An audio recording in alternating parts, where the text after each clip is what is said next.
तो गाइस आज की इस वीडियो में मैं आप लोगों को कंप्लीट एक्सप्लेनेशन देने वाला हूँ सी लैंग्वेज के पैटर्न की कि कैसे लिखते हैं हम सी लैंग्वेज का पैटर्न, उसमें क्या होता है, एक एक चीज़ को मैं आपको यहाँ पे आज की इस वीडियो में बताने वाला हूँ। तो चलिए इस वीडियो को स्टार्ट करते हैं। ऑलराइट गाइस, हमने अपनी प्रीवियस वीडियो में installing VS code plus GCC compiler वाली वीडियो में हमने VS कोड को डाउनलोड और इंस्टॉल किया था और हमने GCC कंपाइलर को डाउनलोड और इंस्टॉल किया था। उसके बाद हमने सेटअप ऑफ इन्वायरमेंट वेरिएबल किया था, यानी हमने अपने GCC कंपाइलर को पाथ दिया था VS कोड में और हमने अपना फर्स्ट सी प्रोग्राम भी लिखा था। और अगर आपने ये सब चीज़ें नहीं देखी तो मेरी प्रीवियस वीडियो पे जाएं, वो वीडियो मेरे चैनल पे मौजूद है। मैंने इसमें डिटेल में ये सारी चीज़ें आपको बताई हुई हैं, तो आप मेरी इस वीडियो को जाके देखें और आपको सारी चीज़ें समझ में आ जाएंगी। गाइस आज की इस वीडियो में मैं आप लोगों को कंप्लीट एक्सप्लेनेशन देने वाला हूँ राइटिंग सी पैटर्न, और उसी के साथ हम लोग एक मैथ की प्रॉब्लम को भी सॉल्व करेंगे। हम लोग कुछ मल्टीप्लिकेशंस करेंगे, एडिशंस करेंगे, सब्ट्रैक्शंस करेंगे, कुछ परसेंटेज निकालेंगे, एवरेज, ये सारी चीज़ें, थोड़ी बहुत अर्थमेटिक मैथ की प्रॉब्लम को हम आज की इस वीडियो में सॉल्व करेंगे। तो चलिए बहुत हो गई बात है, अब सीधा VS कोड पे चलते हैं, वहाँ पे जाके हम अपनी आज की इस वीडियो को स्टार्ट करते हैं। So let's begin. Right guys, मैं यहाँ पे आ चुका हूँ अपनी VS कोड में और हमने पिछली वीडियो में यहाँ पर एक प्रोग्राम लिखा था जिसमें हमने hello world my name is Haris print करवाया था। तो आज की इस वीडियो में मैं आप लोगों को इसका कंप्लीट डिटेल्ड एक्सप्लेनेशन देने वाला हूँ कि ये इस एक एक चीज़ का क्या मतलब है और क्यों हम इन्हें लिखते हैं। तो भी थोड़ा सा इसको बड़ा कर लेते हैं और अब मैं आपको बताता हूँ कि जो आप देख रहे हो ना, यहाँ पे हमने लिखा है #include stdio.h। तो ये एक लाइब्रेरी है। अब रियल वर्ल्ड वाली लाइब्रेरी नहीं जिसमें बुक्स लिखते हैं, ये हमारी सी लैंग्वेज की लाइब्रेरी है जिसके ज़रिए हम बहुत सारे काम कर सकते हैं। अब इसका मेन मकसद यहाँ पे क्या है? इसका मेन मकसद यहाँ पे ये है कि हम इसकी मदद से अपना कोई भी प्रोग्राम प्रिंट करवा सकते हैं। अगर हम इसे लिखे बगैर कोई प्रोग्राम रन करवाना चाहेंगे और हम बोलेंगे कि इस प्रोग्राम में हमें ये लाइन प्रिंट हुई हुई मिले, तो वो हमें नहीं मिलेगी क्योंकि लाइब्रेरी वहाँ पे नहीं होगी उस वक्त। तो इस लाइब्रेरी का सिंपल मतलब ये है कि ये हमें सपोर्ट करती है किसी भी हमारे प्रोग्राम को प्रिंट कराने में। और उसके बाद अब सेकंड लाइन में देख रहे हो कि लिखा हुआ है इंट मेन। तो ये मेन का मतलब ये हमारा मेन मेथड है। हमने एक मेथड के अंदर लिख रहे हैं, एक मेन प्रोग्राम बनाया है हमने, उसके अंदर हम लिख रहे हैं कि हमें ये काम है। लेट सपोज मैं इसके नीचे एक और एंटर करके एक और लाइन लिखूं, प्रिंट एफ करके कि I am recording the video.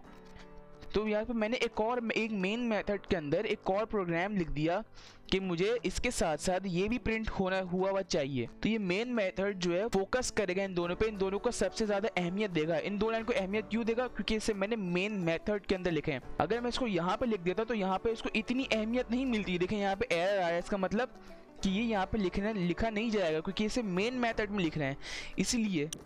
Guys यहाँ पे इंट मेन का मतलब यह है कि इसके अंदर हम लोग अपना मेन प्रोग्राम लिखते हैं जिस तरह की हमें प्रोग्रामिंग करनी होती है। लेट सपोज हमें कोई प्रोग्राम बनाना होता है, हमें कोई भी डेटा मैनेजमेंट सिस्टम बनाना होता है, हमें कोई गेम बनाना होता है, तो उसकी प्रोग्रामिंग हम लोग मेन के अंदर करते हैं क्योंकि अहम काम जो अहम प्रोग्रामिंग होती है, जो मेन प्रोग्रामिंग होती है, वो हम इसके अंदर करते हैं। यहाँ पे सारी हम अपनी लाइब्रेरीज इम्पोर्ट करवाते हैं और उसके बाद एंड में रिटर्न 0। अब बहुत सारे लोग कंफ्यूज होते हैं कि रिटर्न 0 का क्या मतलब है। बहुत सारे जो टीचर्स होते हैं वो स्टूडेंट को कंफ्यूज कर देते हैं कि रिटर्न 0 का मतलब यहाँ पे दोबारा प्रोग्राम वापसी ऊपर जाए, फिर 0 हो जाए, 0 के दोबारा रन हो। तो इसका ऐसा कोई मतलब नहीं है। मैं आपको वन लाइन में सिंपल इसका मतलब बताता हूँ कि रिटर्न 0 का मतलब ये कि यहाँ पे आके प्रोग्राम एंड हो गया है, अब इसके बाद और कुछ नहीं है, बस दैट्स इट। और इसका मतलब और कुछ भी नहीं है। मैं रिपीट करता हूँ अगेन, रिटर्न 0 का मतलब है कि यहाँ पे आके प्रोग्राम एंड हो गया, उसके बाद और प्रोग्राम में कुछ नहीं है, तो इसलिए प्रोग्राम को एग्जीक्यूट कर दो। सो आई होप गाइस आपको पैटर्न लिखना समझ में आ गया होगा। अब नेक्स्ट जो हमारा दूसरा टास्क था, हम इसमें एक अर्थमेटिक प्रॉब्लम को सॉल्व करेंगे। तो चलिए अब उसको स्टार्ट करते हैं। लेकिन इससे पहले मैं आपको एक और चीज़ बताना चाहूँगा कि इसमें एक सी लैंग्वेज में एक वर्ड होता है जिसे हम कहते हैं कमेंट। अब कमेंट का क्या मतलब है? ये कमेंट वीडियो वाला कमेंट नहीं है कि इसके कमेंट करके हम कुछ भी लिख दें। हाँ, बस उससे थोड़ा बहुत सिमिलर है कि हम यहाँ पे 2 फॉरवर्ड स्लैश लगाएंगे। इस फॉरवर्ड स्लैश को लगाने के बाद इसके आगे मैं फर्स्ट करे जो भी लिखूँ मैं लिखूँ, तो ये जो लाइन मैंने यहाँ पे लिखी है, अगर मैं यहाँ पे कमेंट्स हटा दूँ तो ये मुझे यहाँ पे एरर देगा। तो ये देखें यहाँ पे मुझे एरर दे रहा है, लेकिन अगर मैं यहाँ पे कमेंट्स दोबारा लगा दूँ तो ये जो मेरा एरर है इसे रिमूव कर देगा। देखिए इससे एरर को रिमूव कर दिया। तो बस जो मैंने 2 फॉरवर्ड स्लैश लगाया इसका मतलब है कमेंट। तो अब ये क्या काम करता है? ये कमेंट ये काम करते हैं कि इन कमेंट्स को लगाने के बाद जो हमारा कंपाइलर है वो इसको जब कंपाइलर रन कर रहा होगा तो इसको देखने के बाद सिंपली आगे वाली लाइन को इग्नोर कर देगा। वो इसको देखते ही आगे वाली लाइन को इग्नोर कर देगा और फिर आगे बढ़ जाएगा। तो इसका सिंपली मतलब ये, अगर अभी मैं इस प्रोग्राम को रन करूँ तो देखिए मुझे कोई मिस्टेक नहीं मिलेगी। मैं इसे सेव करता हूँ, उसके बाद जब मैं इसे रन करूँगा तो मेरे पास मुझे कोई गलती देखने को नहीं मिलेगी।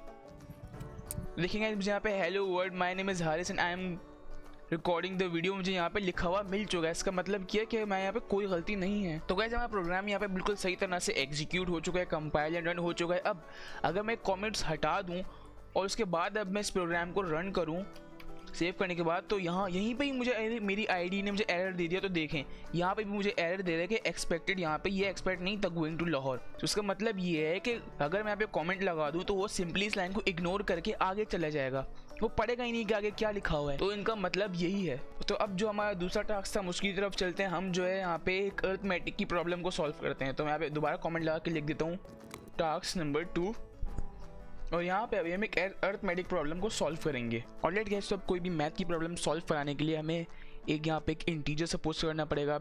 इंटीजर क्या होता है? इंटीजर कोई भी एक पूरा नंबर होता है। पूरा नंबर से क्या हो रहा है, जैसे मैं यहाँ पे लिखूँ 1 क्या है? 1 एक पूरा नंबर है। अगर मैं लिख दूँ 1.2 तो ये इंटीजर नहीं कहलाएगा क्योंकि ये हाफ नंबर है। तो 2 एक इंटीजर है क्योंकि 2 एक पूरा नंबर है। अगर मैं 4 लिखूँ तो 4 भी पूरा नंबर है, तो ये इंटीजर कहलाएगा। अगर मैं 56 लिख दूँ तो ये भी पूरा नंबर है, ये इंटीजर कहलाएगा। लेकिन अगर मैं लिख दूँ 5.5 तो ये इंटीजर नहीं होगा क्योंकि ये पूरा नंबर नहीं है। इंटीजर से मतलब पूरा नंबर। इसके लिए हमें यहाँ पे एक इंटीजर सपोज करना पड़ेगा। लिखेंगे यहाँ पे int a is equal to 5। अभी a इज इक्वल टू 5 के मतलब a यहाँ पे वेरिएबल है। वेरिएबल जिन लोगों को नहीं पता मैं आपको बताता हूँ। वेरिएबल एक ऐसे अल्फ़ाबेट को कहते हैं जिसके अंदर कोई वैल्यू स्टोर हो। वैसे बहुत सारे लोगों को वेरिएबल का मतलब पता होगा, ये बहुत छोटी क्लास में बता दिया जाता है कि वेरिएबल क्या होता है। लेकिन कोई बात नहीं, अगर आप भूल गए तो कोई बात नहीं, मैं भी कभी कभार बहुत सारी चीज़ें भूल जाता हूँ। और अगर आपको वेरिएबल का मतलब नहीं पता तो मैं आपको बताता हूँ कि वेरिएबल एक ऐसा अल्फ़ाबेट होता है जिसके अंदर कोई वैल्यू स्टोर हो। अब हमने एक वेरिएबल यहाँ पे बना दिया कि a के अंदर जो 5 स्टोर है। हम एक और वेरिएबल लेंगे, हम यहाँ पे लिखेंगे int b is equal to 6। हमें एक और वेरिएबल लिया b, और इसके बाद हम एक और वेरिएबल सपोज करेंगे कि int c is equal to, sorry मैंने int कैपिटल लिख दिया, int c is equal to a into b। हम यहाँ पे मल्टीप्लिकेशन परफॉर्म करा रहे हैं। अब देख रहे हो कि यहाँ पे एक एरर आया, तो एरर इसलिए आ रहा है, मैंने यहाँ पे जो है b कैपिटल लिख दिया, तो कोई बात नहीं, b हम यहाँ पे स्मॉल कर देंगे, ये एरर यहाँ से भी हट जाएगा। तो गाइस अभी हमने क्या किया, हमने 3 वेरिएबल सपोज किया और उसके अंदर हमने कोई वैल्यू डाल दी। हमने एक a वेरिएबल सपोज किया और उसके अंदर हमने वैल्यू डाली 5। हमने एक b वेरिएबल सपोज किया, उसके अंदर हमने डाली वैल्यू 6। अब हमने c वेरिएबल सपोज किया और उसको हमने बताया कि उसका आंसर a इंटू b है। जो a इंटू b होगा वो आंसर होगा c का। अब हम इसे प्रिंट कैसे कराना है, वही फॉर्मूला हमें लिखना पड़ेगा। अब इसके अंदर हम लिखेंगे द आंसर इज, अब हम यहाँ पे लिखेंगे %d। अब घबराना नहीं है आपने कि मैंने %d क्या लिख दिया है। %d का मतलब यहाँ पे सिंपल ये है कि जो आंसर इन दोनों को मल्टीप्लाई होके मिलेगा वो यहाँ पे प्रिंट हुआ हुआ मिल जाए। अब कौन सा आंसर प्रिंट हुआ मिलेगा, तो इसके लिए हमें यहाँ पे आगे जाके इन्वर्टेड कॉमास के बाहर कॉमा डाल के लिखना पड़ेगा c। कोई c का जो आंसर है उसे प्रिंट कर देना। यहाँ पे जो इन दोनों को मल्टीप्लाई करेगा मेरा a और b, जो आंसर आएगा c में, तो वो c प्रिंट हो यहाँ पर। तो अभी तो हमें नहीं पता कि क्या प्रिंट होगा। जब प्रिंट होगा तो जब उसे यहाँ पे शो कराने के लिए इन फ्यूचर जब हम प्रोग्राम रन करेंगे तो हम यहाँ पे लिखते हैं %d। और परसेंटेज की d और %d की जो वैल्यू होती है वो हम कॉमा डाल के आगे लिखते हैं। तो अभी मुझे यहाँ पे c की वैल्यू चाहिए थी, तो इसलिए मैंने यहाँ पे कॉमा डाल के आगे c लिख दिया। अब अगर मैं इस प्रोग्राम को रन करूँ तो मुझे यहाँ पे 5 × 6 क्या होता है, 30 होता है। तो मुझे यहाँ पे प्रिंट होके मिलना चाहिए द आंसर इज 30। तो ये सब करने के बाद हम लोग, तो उसको सेव करने के बाद हम लोग इस रन के ऑप्शन पे क्लिक करेंगे तो हमें अपना प्रोग्राम रन होके मिल जाएगा। तो इन सबको सेव करने के बाद जब हम अपना प्रोग्राम रन करेंगे तो हमें जो है अपनी मर्जी के मुताबिक आंसर मिल जाएगा। गाइस हमें यहाँ पे अपनी मर्जी के मुताबिक आंसर मिल गया। हमें hello world my name is Haris, I am recording the video, the answer is 30 print हुआ मिल गया। अभी इस तरह से लिखा हुआ थोड़ा अजीब सा लग रहा है, हमें चाहिए कि एक एक लाइन अलग अलग लाइन में हो। तो उसके लिए हमें क्या करना है, सिंपली हमें यहाँ पे इन्वर्टेड कॉमास के अंदर एक हमें वर्ड लिखना है, हमें लिखना है बैकस्लैश n।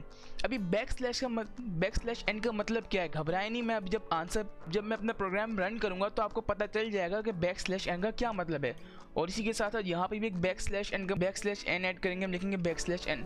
अब जब मैं अपने प्रोग्राम को रन करूंगा तो यहाँ पे मुझे एक सेंटेंस अलग अलग लाइन में मिलेगा, ये अलग मिलेगा, ये अलग मिलेगा, फिर ये अलग मिलेगा इसका आंसर।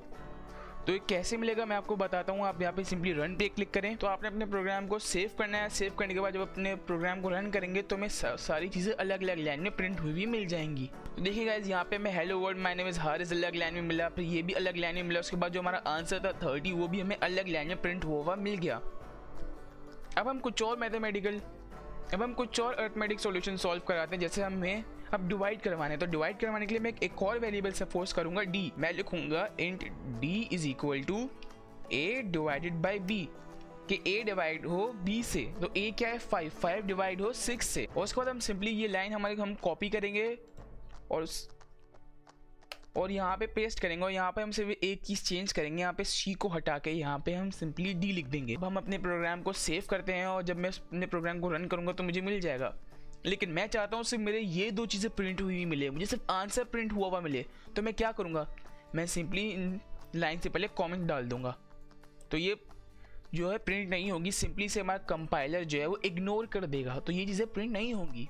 तो अब हम इसे दोबारा सेव करते हैं और इसे रन करते हैं। यहाँ पर आपने देखा हमें जो आंसर है वो यहाँ पे रॉन्ग मिल रहा है, हमें आंसर 0 मिला है, जबकि 5 डिवाइड बाई 6 का आंसर जो पॉइंट्स में आता है। अब जो पॉइंट्स में आता है उसके लिए हमें क्या करना पड़ेगा, उसके लिए हमें यहाँ पे इंट हटा के फ्लोट लिखना पड़ेगा। मैं फ्लोट क्यों लिखा, मैंने आपको पहले ही बताया था जब मैं आपको इंटीजर समझा रहा था कि इंटीजर वो होता है जो पूरा नंबर हो, पूरा नंबर आंसर होता है। लेकिन जब हम 5 को 6 से डिवाइड करेंगे तो हमें आंसर मिलेगा पॉइंट्स में, तो उसे इंटीजर जो है सपोज, तो वो इंटीजर तो नहीं कहलाएगा, तो आंसर में हमें सिंपली 0 दे देगा। तो इसलिए जब मैं यहाँ पे फ्लोट लिखूंगा तो मुझे आंसर जो है वो सिंपली इसके मुताबिक मिलेगा। तो मुझे यहाँ पे वापसी आंसर 0 मिल रहा है, इसका मतलब मैंने फिर कोई मिस्टेक की है। मैंने यहाँ पे क्या मिस्टेक की है, यहाँ पे मिस्टेक किया कि हमें फ्लोट में आंसर चाहिए, तो उसके लिए हमें फ्लोट में वेरिएबल सपोज करने पड़ेंगे। हमें यहाँ पे फ्लोट लिखना पड़ेगा, हमें फ्लोट में वेरिएबल सपोज करने पड़ेंगे। अब जब मैं इसे प्रिंट करूँगा तो मुझे आंसर फ्लोट में मिल जाएगा। फ्लोट में मीन्स मुझे पॉइंट्स में आंसर मिल जाएगा। तो इसे मैं अभी सेव करता हूँ। अब जब मैं इसे रन करूँगा तो मुझे आंसर यहाँ पे पॉइंट्स में मिलना चाहिए। तो गाइस, मुझे यहाँ पे बिल्कुल सही आंसर प्रिंट होके मिल चुका है, मुझे यहाँ पे पॉइंट्स में आंसर मिल रहा है। तो इट्स गुड, हमने जो है बिल्कुल वैलिड कोड लिखा है, इसलिए इसी हमें जो है हमारी मर्जी का रिजल्ट शो हो चुका है। और आप बहुत सारी और भी प्रॉब्लम सॉल्व करा सकते हैं, जैसे कि आप यहाँ पे एडिशन करा सकते हैं, आप यहाँ पे सब्ट्रैक्शन करा सकते हैं और बहुत सारी चीज़ें करा सकते हैं। हम एक और चीज़ कराते हैं, हम लिखते हैं इंट, हम यहाँ पे कोई और वेरिएबल सपोज करते हैं, हम लिखते हैं int p is equal to 52, int q is equal to 98। अब हमें इसे एडिशन कराना है, तो एडिशन कराने के लिए हम लिखेंगे, हम कोई भी और वेरिएबल सपोज कर लेंगे, int r is equal to p plus q। अब जब मैं इस लाइन को प्रिंट कराऊंगा %d और मैं यहाँ पे लिखता हूँ r, तो मुझे यहाँ पे 52 और 98 जो प्लस हो के आंसर है वो मुझे यहाँ पे मिलना चाहिए। मुझे यहाँ पे एरर इसलिए दे रहा है क्योंकि मैंने यहाँ पे जो है कॉमा नहीं लगाया था, कॉमा लगाना लाजमी है। जब अपने प्रोग्राम को सेव करते हैं और देखते हैं इसका आंसर क्या होगा। ऑलराइट गाइस, इसका आंसर 150 है। हम इसे दोबारा बैक करते हैं और मैं अच्छे से अपने प्रोग्राम को देखना चाहता हूँ, तो मुझे यहाँ पे बैकस्लैश n लगाना पड़ेगा, तो मुझे जो है प्रोग्राम अपना ये आंसर नई लाइन में प्रिंट होके मिल जाएगा। मैं प्रोग्राम को सेव करता हूँ और जब मैं इसे रन करूँगा तो मुझे अलग लाइन में मिलना चाहिए। ठीक है, मुझे यहाँ पे आंसर जो अलग लाइन में मिल चुका है, इट्स 150। अब अगर मैं यहाँ पे और वेरिएबल सपोज करूँ, मैं यहाँ पे लिखूँ, अब यहाँ पे ये मैं क्यों लिख रहा हूँ, अब r इंटू 8 का मतलब है जो इन दोनों को प्लस करके आंसर आया था 150, उसको मल्टीप्लाई कर दे 8 से, फिर मुझे इसका आंसर दे s का। तो उसके लिए मुझे यहाँ पे सिंपली r को हटा के s लिखना होगा और मुझे जो है इसका आंसर मिल जाएगा। तो देखते हैं क्या होगा उसका आंसर। इसको सेव करते हैं और इसे रन करते हैं। ऑलराइट गाइस, इसका आंसर था 1200 जो हमें यहाँ पे इजीली प्रिंट होके मिल चुका है। तो आई होप यू गाइस आपको आज के वीडियो समझ में आया होगा। हमने यहाँ पे जो है 2 टास्क अपने कंप्लीट कर लिए। हमने सिंपली जो पूरा सी लैंग्वेज को लिखने का पैटर्न जो था इसलिए आसानी से समझ लिया, और हमने अपने दूसरा टास्क अर्थमेटिक प्रॉब्लम सॉल्व करानी थी वो भी हमने सॉल्व करा ली है ईजिली। तो गाइस इस कोड की टेंशन नहीं लेना, इस पूरे कोड का लिंक नीचे डिस्क्रिप्शन में मौजूद है। आप उस लिंक पे क्लिक करके सिंपली इसे डाउनलोड कर लेना कोड को, तो यह कोड आपके पास हो जाएगा। लेकिन इससे मच बेटर है अगर आप इसे पीसी में देख रहे हो तो आप सिंपली मेरी पिछली वीडियो पे जाओ जहाँ पे मैंने सारी चीज़ें बताई हुई हैं, वहाँ पे जाकर आप विजुअल स्टूडियो कोड को डाउनलोड करो और सिंपली इसे प्रोग्राम लिखो। अगर आप प्रोग्राम खुद लिखोगे तो आपको ज़्यादा समझ में आएगा, आपको खुद ज़्यादा बेहतर समझ में आना शुरू हो जाएगा।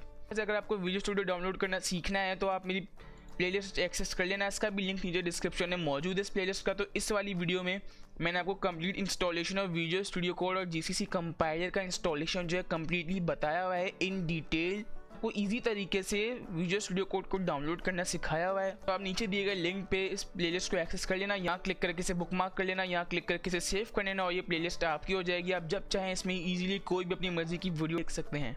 तो इस वीडियो को लाइक करना ना भूलना, चैनल को सब्सक्राइब कर लेना और प्लेलिस्ट को एक्सेस लाजमी कर लेना। और मैं मिलता हूँ आपसे नेक्स्ट वीडियो में, तब तक के लिए thanks for watching and don't forget to subscribe.